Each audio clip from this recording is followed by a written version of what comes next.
Ah non, moi c'est bon, je fais la grève de l'intro. Vous allez me voir me liquéfier pendant toute cette chronique. Un peu comme Jean-Michel Apathy quand on lui parle de Quentin de Ranc. Bonjour et bienvenue dans le récap. Nous sommes le mardi 23 juin. Il fait très chaud et ils pourront dire ce qu'ils veulent. Les électeurs du RN n'ont pas changé. Alors juste un mot avant de continuer parce que l'heure est grave. Le média pourrait disparaître dans les semaines à venir. Pour nous sauver, nous avons besoin de 10 000 donateurs mensuels et ce avant le 30 juillet. Alors une première étape a déjà été franchie. Nous avons dépassé le cap des 3 000 nouveaux donateurs. Un immense merci à toutes celles et ceux qui nous soutiennent déjà. Mais la mobilisation doit évidemment continuer. À l'approche de 2027, le média, seule télé indé de France, doit continuer d'exister. Pour ça, rendez-vous sur cap-sur-10k.lemediatv.fr.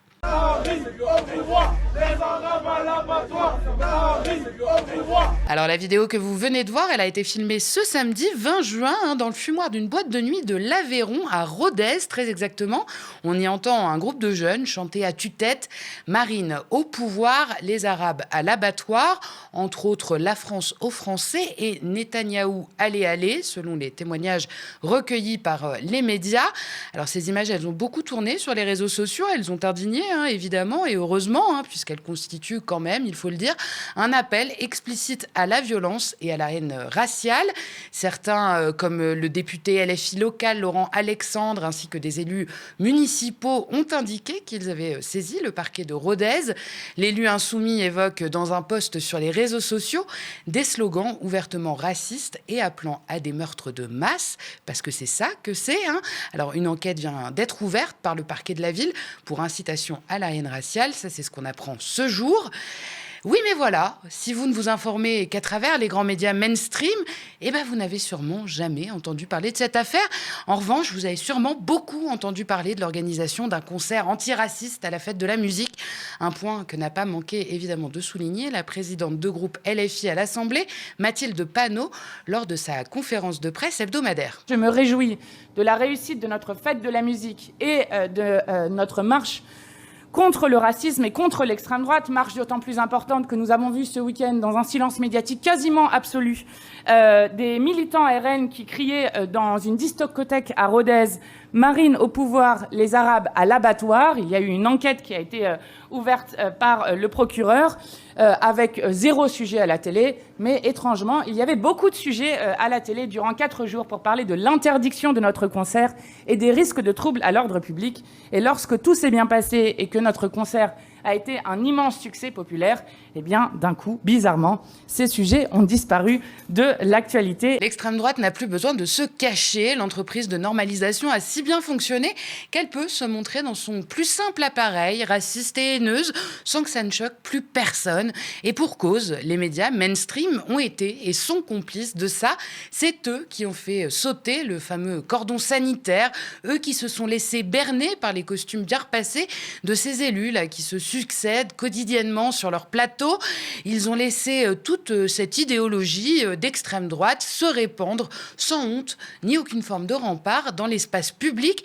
Et maintenant, on s'indigne lorsqu'une formation politique veut lutter contre le racisme, pas quand une autre en a fait son fonds de commerce. Résultat, les mots de ces jeunes imbéciles là en boîte de nuit, cet appel décomplexé à l'extermination d'un peuple au motif de ses origines, il ne choque plus. On n'en parle même pas dans les médias. Ce n'est pas un sujet sur lequel on somme les responsables politiques concernés de réagir. Pas de « est-ce que vous condamnez la violence ?» ou éventuellement à un maigre « que répondez-vous à vos électeurs, à Marine Le Pen ?» Rien du tout. C'est le silence radio le plus total, un non-événement. Et oui, il faut se le dire, le racisme n'est plus honteux. Il se revendique même fièrement. Désormais, c'est cela notre société. L'extrême droite dicte sa pensée et tout le monde est supposé s'y conformer. Pire encore, il faudrait être même parfois tolérant, accepter et respecter même les fachos, notamment, par exemple, quand ils s'invitent dans nos manifs, comme Frontières, dimanche encore. Ces agitateurs en costume de journalistes se sont invités au rassemblement antiraciste, justement, pour faire ce qu'ils font d'habitude, à savoir provoquer et se faire dégager pour ensuite se victimiser. C'est toujours la même ficelle, on la connaît par cœur. Après ça, ils ont pu enchaîner des heures de live sur CNews et sur Frontières, évidemment, en chouinant qu'ils risquent leur vie face à l'extrême gauche violente et assoiffée de sang, alors que la plus grosse menace à laquelle eux et leurs équipes de sécurité ont fait face, C'est des pistolets à eau. Attention, séquence difficilement soutenable. C'est pas bien, Yashino.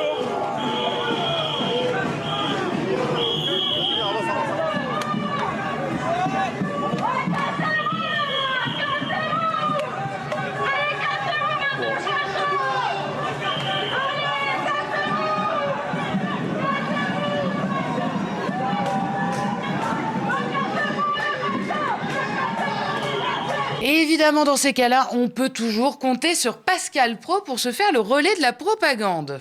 Il y a une agression et vous allez voir, ces gens attaquent en meute. D'abord, ils sont très courageux, je le répète à chaque fois, les journalistes de Frontières, parce qu'ils vont sur le terrain alors qu'ils sont... D'ailleurs, vous allez voir dans la séquence, quand on lui demande vous êtes de quel média, il dit Frontières. Il assume. Donc, alors qu'il couvrait le rassemblement de LFI, 2 journalistes de Frontières ont été pris à partie et poursuivis par des individus. Sur son compte X, le média Frontières a indiqué qu'une plainte va être déposée. Ils ont bien raison. Mais par des gens qui les poursuivent, qui attaquent en meute. Donc, on sait comment ils sont, bien évidemment. Mais c'est intéressant parce que ces gens vont sur le terrain, ce que ne font pas tous les journalistes de France. Ils donnent à chaque fois une leçon de courage. Et le courage, c'est pas la vertu la plus partagée par tout le monde. Ah, le courage des journalistes de Frontières, on aura décidément tout entendu. Remarquez, si le prix Albert Londres avait été renommé prix Pascal Praud, ça se saurait dans le milieu. Toujours est-il que le lendemain, sur Frontières, parce qu'on n'est jamais mieux servi que par soi-même, un type de boulevard Voltaire, là, une autre officine d'extrême droite, en a remis encore une couche pour essayer enfin de faire monter la mayonnaise. Alors cette fois, il nous parle carrément de journalistes tabassés. Il n'y a absolument rien, pas un bruit, pas un mot, pas une excuse, pas une condamnation. Je veux dire, mais il y a quand même des honnêtes hommes, même à gauche. Qu'est-ce qu'ils font? Ils se sont endormis, ils n'ont pas vu, ça leur est égal qu'on tabasse des journalistes, qu'on les course. Alors, si vous vous posez la question, on parle toujours du mec qui s'est égratigné le bras, là, ou je sais pas quoi, en tombant tout seul, d'après ses propres déclarations sur CNews, qui était de surcroît protégé par une équipe de sécurité et la police, comme on le voit sur leurs propres images. Le concept de réalité est toujours très volatile au sein de l'extrême droite française, on le notera. Évidemment, derrière ça, des élus et leaders d'extrême droite ont embrayé à leur tour pour faire vivre le récit, décidément, il faut y aller. Alors, on peut lire, par exemple, la réaction outrée de David Lisnard sur les réseaux sociaux. Le maire de Cannes et aspirant locataire à l'Élysée, parce que pourquoi pas, estime que la dérive sectaire, malsaine, violente de LFI ne peut plus être sous-estimée et demande quelle sera la réponse gouvernementale et judiciaire à ces faits très graves qui, sans réponse, iront en s'accroissant. Alors par contre, c'est vraiment pas de chance si vous vous posez la question. David Lisnard n'avait plus de réseau pour donner son avis sur la meute de gamins qui s'amusent à l'idée d'envoyer des Arabes à l'abattoir. Évidemment, c'est dommage. Alors au-delà de tout ça, cette séquence médiatique, elle raconte une chose. L'extrême droite a infecté le récit médiatique. Elle s'est infiltrée dans tous les interstices qu'on lui a laissés jusqu'à s'imposer un peu partout dans les médias mainstream et jusqu'évidemment dans le cerveau de ceux qui les consomment. Et c'est précisément comme ça qu'une idée devient la norme, pas du jour au lendemain, pas en un coup de force spectaculaire, mais à force de déplacements successifs de la fenêtre du débat public, la fenêtre d'Overton. Un slogan appelant à envoyer les Arabes à l'abattoir devient un fait divers secondaire, pendant qu'un pistolet à eau contre des militants d'extrême droite déguisés en journalistes devient une affaire d'État.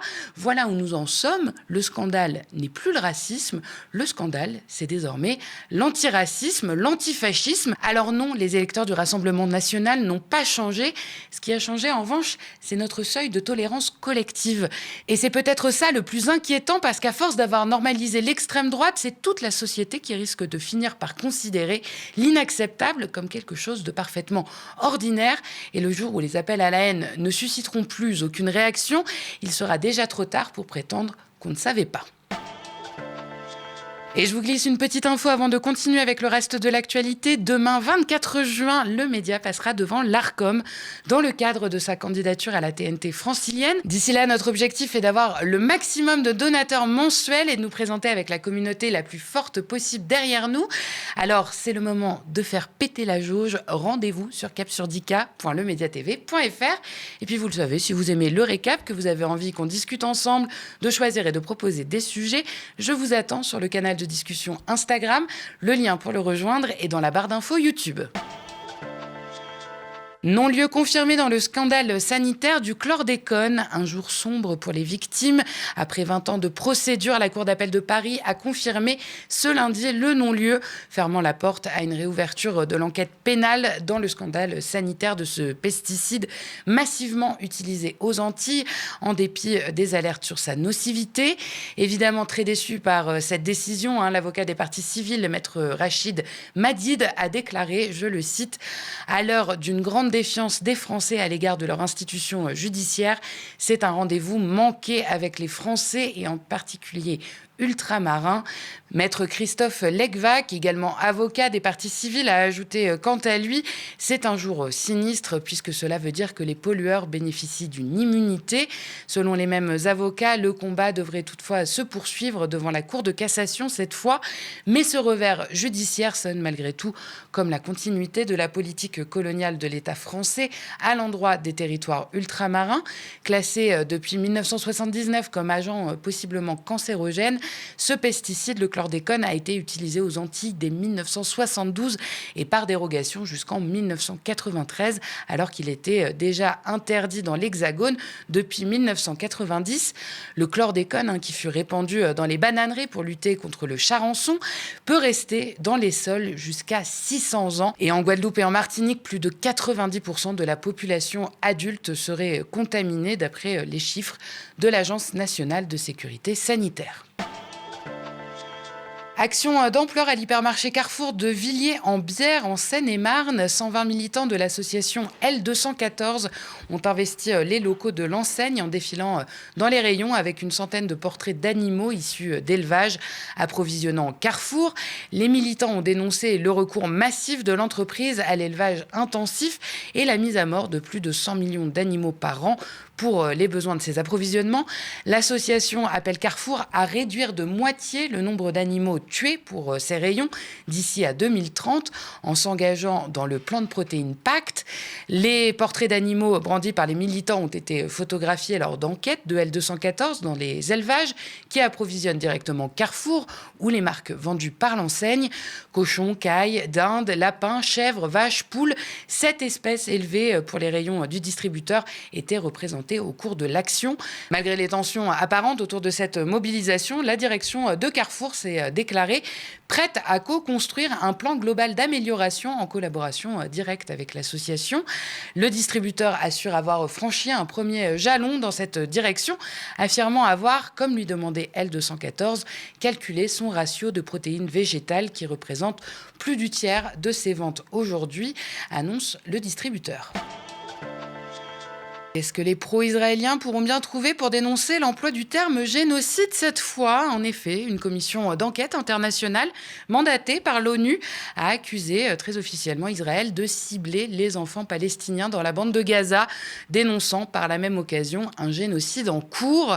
Le président de cette commission a affirmé dans un communiqué qu'en prenant pour cible les enfants, Israël s'attaque à la capacité même du peuple palestinien à exister et à déterminer son avenir. Israël a évidemment réagi, dénonçant un rapport diffamatoire, l'accusant de passer sous silence les tactiques brutales du Hamas, je cite, qui s'en prend sans pitié aux enfants israéliens et utilise des enfants palestiniens comme boucliers humains. Après la publication d'un premier rapport en septembre, le chef des droits de l'homme de l'ONU avait déjà indiqué avoir des preuves grandissantes d'un génocide à Gaza. Dans ce nouveau rapport, qui examine plus particulièrement la situation des enfants, la commission d'enquête souligne que le ciblage délibéré des enfants est l'un des éléments clés permettant d'établir l'intention génocidaire des autorités et des forces de sécurité israéliennes afin de détruire le groupe palestinien dans son ensemble ou en partie à Gaza. Globalement, toujours selon la commission, il existe des motifs raisonnables de conclure que les autorités et les forces de sécurité ont continué à commettre le crime de génocide à Gaza. Merci d'avoir regardé cette nouvelle édition du Récap. N'hésitez pas à nous laisser vos impressions en commentaire si vous nous regardez sur YouTube ou via email si vous nous regardez à la télé. Et puis souvenez-vous, rendez-vous sur capsurdicap.lemediatv.fr pour devenir un de nos 10 000 donateurs mensuels et sauver notre chaîne avant le 31 juillet. Un grand merci d'avance et une très bonne soirée sur le média.